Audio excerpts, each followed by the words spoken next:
Kebanyakan kes yang Abang Boy dah cover, mangsa-mangsanya selalunya orang perempuan. Kemainlah ganas orang lelaki ni. Jahat dia mengalahkan setan. Tetapi kan, ada juga beberapa kes yang melibatkan pelakunya adalah perempuan.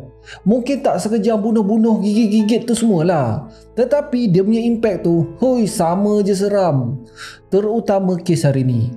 Dia langsung tak melibatkan kehilangan nyawa pun. Tetapi dia punya level kejam tu, Abang Boy rasa dah level-level Ted Bundy dah. Family sampai bercerai-berai dah, kehidupan mereka jahanam hanya semata-mata dengan fitnah je. Dan mangsa pula terpaksa hidup dalam malu dan trauma sepanjang hayat diorang. Ada sebab kenapa dosa fitnah tu lagi besar daripada membunuh. So tanpa membuang masa, korang sabar jap, tenang, chill, kita roll the intro.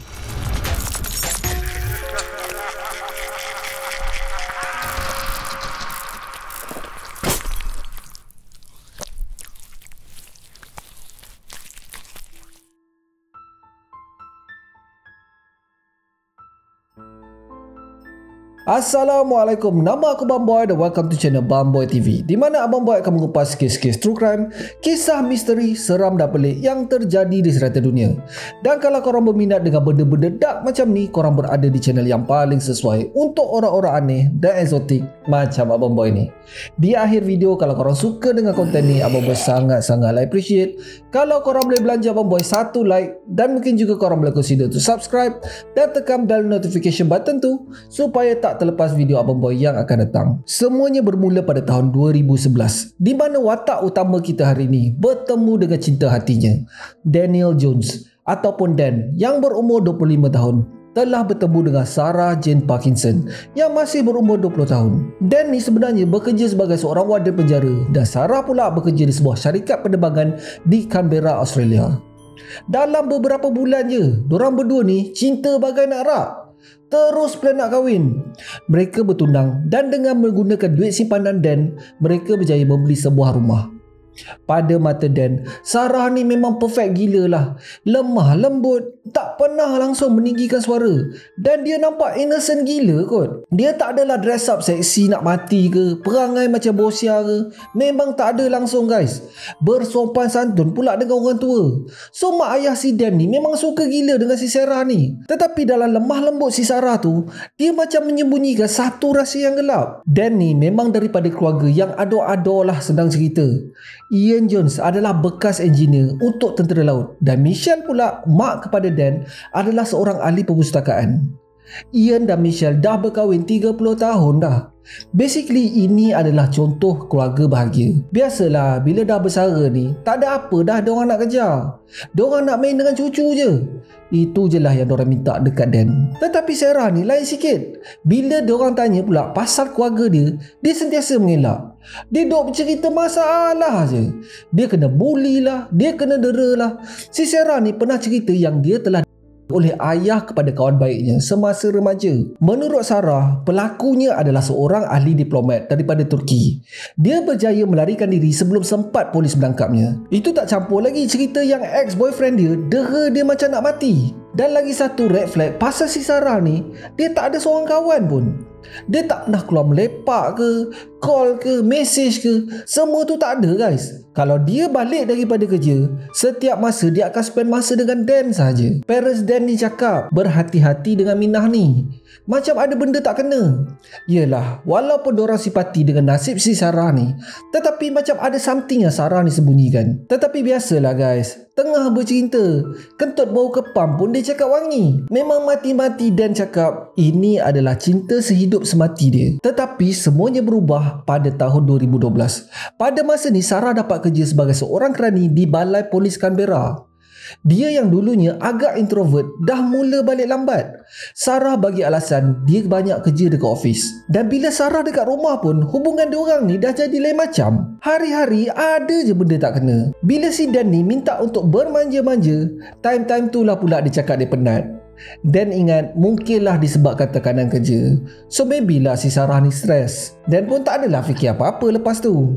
Padahal di belakang Dan, Sarah mula mengadakan hubungan intim dengan seorang constable yang mempunyai keluarga. Constable ni bernama Scott John White. Ini kes penyondol lah ni. Start daripada ni, nampak sikit-sikit perangai sebenar Sarah. Dia mula-mula buat cerita pasal Dan dekat boyfriend baru dia. Mula-mula tu dia just cakap yang dia tak happy dengan Dan. Dia cakap yang Dan ni mengongkong lah. Dia cakap Dan ni kuat jealous lah. Tetapi makin lama cerita Sarah ni makin melampau pula. Dia cakap Dan dah start pukul dia. Sebenarnya si Sarah ni menderita penyakit yang agak rare, iaitu Brugada syndrome. Maksud dia jantung si Sarah ni berdenyut secara abnormal. Sekejap laju, sekejap slow, dan penderita penyakit ni akan pengsan tak pasal-pasal. So si Sarah ni akan pingsan ikut suka dia je. Dia akan terjatuh dan terlanggar perabot dekat dalam rumah. Itulah sebab dia mendapat lebam seluruh badan. So benda ni lah yang Sarah gunakan sebagai bukti yang Dan ni memukul Sarah. Disebabkan benda ni, Dan telah dipanggil ke balai polis oleh bos Sarah sendiri, iaitu Inspektor Anthony Hill. Dan pun pelik lah, dah kenapa tiba-tiba polis panggil dia datang balai pula? Dia buat salah ke? Pada masa ni, hubungan dia dan Sarah dah tak bertegur siapa dah. Walaupun duduk serumah, diorang dah macam orang asing lah. So Dan bawa ayah dia sekali ke balai polis. Dia risaulah takut apa-apa jadi. At least adalah ayah dia boleh jadi saksi. Rupa-rupanya satu surat arahan telah dikeluarkan ke atas Dan, Apprehended Violence Order ataupun AVO. Dan sebenarnya telah didakwa mendera Sarah. Arahan ni bertindak macam last warning lah lebih kurang. Kalau jadi lagi, Dan terus kena sumbat kat dalam penjara. Tak ada nego-nego dah. Memang terkejut lah Mamat Dan ni. Bila masa pula dipukul Sarah? Memang dorang selalulah bergaduh. Tetapi tak ada lagi sampai naik tangan tau. Nak menambahkan lagi pening, menurut Inspektor Anthony, dia dah standby 5 orang saksi untuk memberikan testimoni kalau kes ni dibawakan ke mahkamah. Terbangga-bangga Mamat Dan ni. Dia tak pernah pukul tunang dia tau. So daripada celah mana datangnya saksi? Sebelum Dan dan ayahnya belah daripada balai tu, inspektor tu siap bagi warning siap-siap dekat Dan. Kalau sekali lagi dia dengar Sarah dipukul, inspektor tu akan datang sendiri dah heret Dan ke penjara. Ian, ayah kepada Dan, call Sarah sendiri untuk bertanyakan pasal benda ni. Betul ke si Dan ni pukul Sarah? Sarah cakap tak, Daniel tak pernah pukul dia. Dia siap cakap lagi yang dia sayangkan Dan sangat-sangat. Sarah bagi alasannya rakan-rakan sekerjanya buat report ke atas Dan sebab tengok badan Sarah lebam-lebam. Dia berjanji akan settlekan benda ni dan akan jelaskan kepada Inspektor Anthony. Sebenarnya Dan ni dah lama suspek si Sarah ni ada affair tau. Yelah geng, mana tak suspek bukan-bukan. Mesej tengah-tengah malam, senyum sorang-sorang masa reply mesej. Bila time ada call je, Sarah akan lari masuk ke dalam toilet. Hei, memang bau ikan habis lah. Bila Dan tanya, Sarah cakap, mana ada, tu semua kawan dia je. Sarah ni siap tuduh Dan kuat jealous dan menggongkong pula. Nampak macam Dan pula yang buat salah. Tuan-tuan dan puan-puan, inilah yang dimaksudkan gaslighting. Siapa yang pernah kena? So anyway, korang bayangkanlah, Dan berhempas pula sekerja untuk kumpul duit kahwin, bayar rumah setiap bulan, sediakan segala keperluan, tapi last kena kencing gitu je. Penyudahnya terkantoi juga. Dan sendiri yang minta break pada penghujung November 2013. Memandangkan yang si Sarah ni tak ada tempat nak dituju, Dan bagi masa untuk Sarah cari tempat lain sebelum belah. Part ni abang pun tak berapa faham. Apa kebaik benar si Dan ni? Korang nak tahu tak apa yang Sarah buat lepas tu? Hoi, serius tak masuk akal. Beberapa hari selepas diorang break up, Sarah ni pergi sendiri ke ibu pejabat AFP tau. AFP ni lebih kurang macam Australian Federal Police, lebih kurang macam FBI lah. Dia pergi report dekat polis tu yang Dan telah menderanya. Dia punya report tu memang Dan ni kejam gila lah. Sarah membuat 32 pertuduhan ke atas Dan. Antaranya adalah memukul sampai pingsan, menyuruhnya berdiri di dalam hujan kalau dia balik lambat, dan yang paling tak boleh belah adalah Sarah claim Dan memukulnya dengan kayu dan kencing ke atas badan Sarah. Basically, Sarah ni claim yang Dan melayan dia macam sampah lah. Sementara semua ni berlaku, Dan ni tak tahu yang si Sarah ni pergi buat report. Pada masa ni, Dan dah keluar daripada rumah dah. Dia tinggal dekat rumah parents dia buat sementara waktu. Plan dia adalah dia akan masuk balik lepas si Sarah ni belah. Kalau abang boy lah, lepas je break up, tak ada maknanya nak bagi masa. Time-time tu juga abang boy halau. Kau ada skandal kan? Pergilah lepak dalam skandal kau. Apa hal pula nak lepak kat rumah aku? Tapi itulah, baik sangat kan dah kena pijak. Memang kena pijak betul guys. Pada 24 Disember 2013, esoknya dah nak Christmas tau. Satu pasukan polis telah datang ke tempat kerja Dan dan menahannya. Korang bayangkan, polis datang serbu dekat dalam penjara kot dan menegarikan Dan depan rakan sekerja dia. Dan telah didakwa atas 32 pertuduhan keganasan rumah tangga. Terkejut member. Kalau dia didapati bersalah, busuk-busuk pun 15 hingga 20 tahun dalam penjara tau. Bujurlah pada masa tu, keluarganya mengikat jamin Dan hanya dikenakan hukuman house arrest sahaja. Sekarang ni Dan langsung tak boleh jumpa Sarah dah tau. Sarah pula masih lagi tinggal dekat rumah yang dibeli oleh Dan. Dalam erti kata lain, Dan dah kehilangan rumah tu. Dia dah tak boleh balik ke rumah dia sendiri tau. Dah lah dia yang bayar bulan-bulan. Dan dah kehilangan kerja. Reputasi dia usah cakap lah, memang dalam tu sampah tau. Sekelip mata je, hidup dia hancur. Tak cukup dengan tu geng. Kalau didapati bersalah, tak pasal-pasal dia kena masuk penjara weh. Gila, korang pernah dengar tak? Warden penjara kena sumbat kat dalam penjara sebagai banduan. Hei, tak pasal-pasal kena bunuh member dalam tu. Ingat Sarah nak berhenti dekat situ je ke? Hei, tak guys. Next target dia adalah Ian Jones, ayah kepada Dan pula. Tak sampai pun seminggu, peristiwa Dan ni ditangkap di tempat kerjanya, Sarah buat report yang Ian juga telah memukulnya. Ian telah berdepan dengan 2 pertuduhan mencederakan Sarah. Disebabkan ini, Ian tak boleh kontak ataupun pergi dekat dengan Sarah tau. Kalau langgar je, tak cakap banyak, masuk ke dalam terus. Sekarang ni, keluarga John berdepan dengan 2 badan penguatkuasa. Satu balai polis tempat si Sarah ni bekerja dan satu lagi adalah Federal Police ataupun AFP. So, dua-dua family ni kena hadap. Sarah punya claim memang tak masuk akal geng. Dan yang jadi masalah adalah polis tak ada banyak soal pun. Dorang langsung tak siasat tau. Apa je yang Sarah ni cakap, dorang buta-buta terus percaya. Of course lah, boyfriend baru pun main peranan jugalah. Constable Scott menggunakan pengaruhnya sebagai anggota polis untuk menolong Sarah dalam membuat report palsu. Memang barai geng kehidupan diorang ni. Diorang cuba untuk mendapatkan khidmat lawyer, tetapi lawyer pun surrender.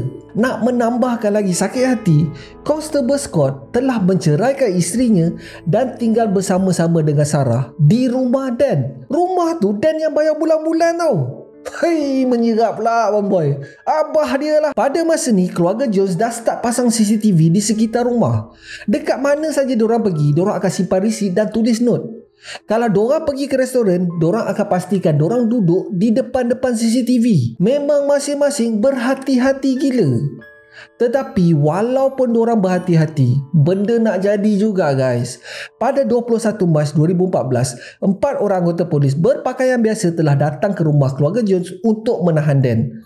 Memang tak boleh nak buat apa dah. Dan sekali lagi telah didakwa atas tuduhan serangan ke atas Sarah. Menurut tuduhan Sarah, Dan telah pergi ke rumah dan semasa Constable Scott tak ada kat rumah, terdapat paket kondom yang dikatakan milik Dan ditemui dan benda ni dijadikan bahan bukti dalam pendakwaan kes. Terdapat juga kesal lebam-lebam di perut dan seluruh badan Sarah. Kali ni dah tak ada nego-nego dah guys. Dan telah ditahan riman sementara menunggu tarikh untuk dibicarakan. Dan telah dihantar ke penjara paling hardcore di Australia tau, iaitu penjara Supermax Goulburn. Dekat dalam ni diorang kurung pembunuh bersiri, kepala-kepala gangster dan macam-macam lagi lah. Sebenarnya pada masa dah hari Dan didakwa Sarah, beberapa gambar telah ditangkap dengan menggunakan telefon kakak ipar Dan. So memang tak mungkin lah Dan pergi ke rumah dan si Sarah ni. Walaupun dengan segala bukti ni ditunjukkan kepada polis, dorang tak peduli guys. Apa-apa tunggu mahkamah. Itu je yang diorang cakap. Macam apa boleh cakap lah, seorang warden penjara dimasukkan dekat dalam penjara sebagai banduan. Apa nak jadi tu? Kalau banduan lain tahu, hei memang masak si Dan ni. Sementara semua ni berlaku, keluarga Jones sedaya upaya cuba untuk membebaskan Dan. Dorang even cagar balik rumah keluarga untuk menampung perbelanjaan kos guaman. Dikatakan kos perbelanjaan mencecah $300,000. Beberapa bulan dalam penyiasatan, inspektor yang ditugaskan untuk menyiasat kes Sarah ni rasa macam ada benda yang tak kena. Inspektor Lisa Alexander cek balik satu persatu pertuduhan yang dilakukan oleh Sarah. Macam tak tally. Dia cuba pula cek latar belakang si Sarah ni. Cek punya cek, rupanya si Sarah ni pernah buat beberapa pertuduhan lebih kurang 10 tahun sebelum tu. Menurut laporan tu, Sarah telah membuat report yang dia telah oleh cikgunya sendiri yang bernama Keith Lewis. Sarah juga mengatakan yang Keith telah mengugutnya untuk membunuh Sarah dan juga keluarga sekiranya Sarah ni buat report. She'd made me feel as though I was guilty of everything she'd said. Everything. Sarah sebenarnya adalah kawan baik kepada anak Keith yang bernama Rebecca. Tak cukup dengan tuduhan Guys, Sarah juga claim yang Keith telah anak-anaknya sendiri dan juga beberapa anak murid yang lain. Walaupun pertuduhan tu telah ditarik balik, reputasi Keith sebagai cikgu memang dah barai dah, geng. Dia dah tak boleh mengajar dah. Dan diorang sekeluarga terpaksa berpindah ke badan lain disebabkan malu gila. Teruk, geng, dia impact. Tuduhan-tuduhan macam ni, dia tak perlu bukti kukuh pun. Cukup sekadar tuduhan dan fitnah hancur berderai kehidupan seseorang sekelip mata je. Sementara siasatan kes Dan ni berlangsung, keadaan mental Dan dekat dalam penjara dah makin barai, geng. Boleh dikatakan hari-hari dia akan dipukul oleh banduan lain. Walaupun mahkamah belum membuktikan yang dia bersalah, pada mata masyarakat, memang Dan ni adalah manusia paling sampah. Ditambahkan pula, dia dulunya adalah seorang warden penjara. Memang lagi barai lah dia dekat dalam tu. Dalam suratnya, dia pernah mengatakan yang dia akan membunuh diri sebab tak tahan sangat dengan dugaan ni.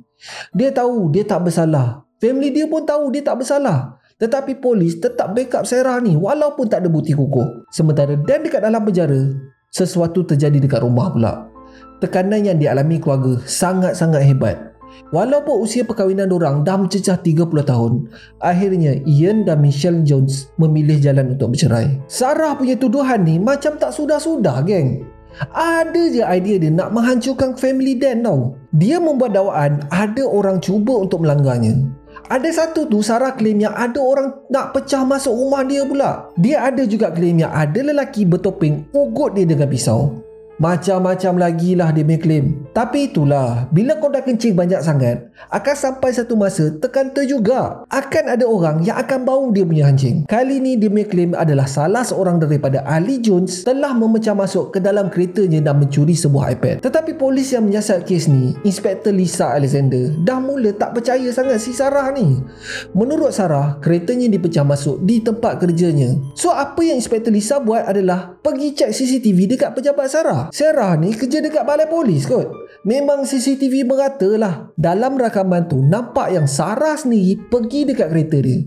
Bukan orang lain tau. Dia sendiri yang mengumpil pintu keretanya supaya nampak macam keretanya dipecah masuk. Itulah, nak kencing tapi berterabur. Kerja tak clean. Hanya disebabkan satu benda ni je, semuanya terbongkar. Sarah ni pun pandai. Macam Abang Boy cakap lah, dia ada payung besar kot. Belum sempat Inspektor Lisa nak soal siasat pasal dakwaan yang terbaru, dia tarik balik tuduhan tu. Inspektor Lisa ni tak banyak cakap, terus panggil si Sarah untuk disoal siasat. Memang Inspektor Lisa ni siasat gila-gila lah. Sarah dah mula goyang dalam cerita dia. Last Sarah sendiri mengaku dia terpaksa buat semua laporan tu disebabkan takut keluarga Dan datang untuk membunuhnya. Sarah cakap dia dah tarik balik laporan tu dan dia memohon maaf. Lisa fikir kalau benda ni pun Sarah boleh kencing, apa lagi lah yang Minah ni dah kencing. Betul ke tak tuduhan dia ke atas Dan ni? Bila dia cek balik satu persatu tuduhan Sarah, tak ada satu pun bukti yang betul-betul dapat mengaitkan Daniel Jones tau. Lisa yang pada awalnya ditugaskan untuk mengumpul bukti untuk mendakwa Dan, sekarang ni dia sibuk mengumpul bukti untuk kes pendakwaan Sarah Jane Parkinson pula. Kes ni telah dihadapkan ke Jabatan Pendakwa Raya Tempatan dan mereka telah mengadakan sidang mahkamah untuk menggugurkan kesemua pertuduhan ke atas Daniel Jones. Setelah hampir 5 bulan di dalam penjara, akhirnya Dan telah dibebaskan dan segala pertuduhan ke atasnya telah digugurkan pada bulan Julai 2014. Sekarang ni Sarah pula berdepan dengan pertuduhan. Dia telah ditahan reman atas pertuduhan membuat laporan palsu ke atas orang yang tak bersalah dan bakal berdepan dengan hukuman 3 hingga 5 tahun penjara. Boyfriend kepada Sarah juga berdepan dengan pertuduhan rakan subhat dalam mengadakan bukti-bukti palsu. Sebenarnya dalam dakwaan Sarah yang membuatkan Dan tertangkap tu, dia dan Scott lah yang punya kerja. Scott dikatakan telah memukul Sarah dan meletakkan plastik kondom di dalam bilik untuk dijadikan bahan bukti. Bukti inilah yang digunakan oleh Sarah untuk mendakwa Dan. Pada tahun 2015, dalam satu sesi perbicaraan, Sarah telah didapati bersalah membuat laporan palsu dan dijatuhkan hukuman penjara selama 3 tahun. Constable Scott White telah diberhentikan perkhidmatannya sebagai pegawai polis dan Inspektor Anthony Hills telah diturunkan pangkatnya kepada Constable. Sarah telah dibebaskan selepas menjalani 2 tahun penjara je. Dia telah berkahwin dengan skandalnya iaitu Scott dan telah berpindah ke tempat lain. So far dah tak ada berita dah pasal diorang ni. Sementara tu, keluarga Jones dah hancur dah. Mak ayah cerai berai, masing-masing menanggung hutang bank tau. Daniel Jones pula Dia kehilangan kerjanya, reputasinya dan juga kehidupannya. Dia dah tak boleh dapat dah balik semua benda tu. Hanya semata-mata seorang perempuan yang menjadi barah dalam hidup dia. Macam title untuk video ni lah. Abang Boy tak tahulah sama ada bapa Sarah ni adalah seorang saudagar penipu ke tak.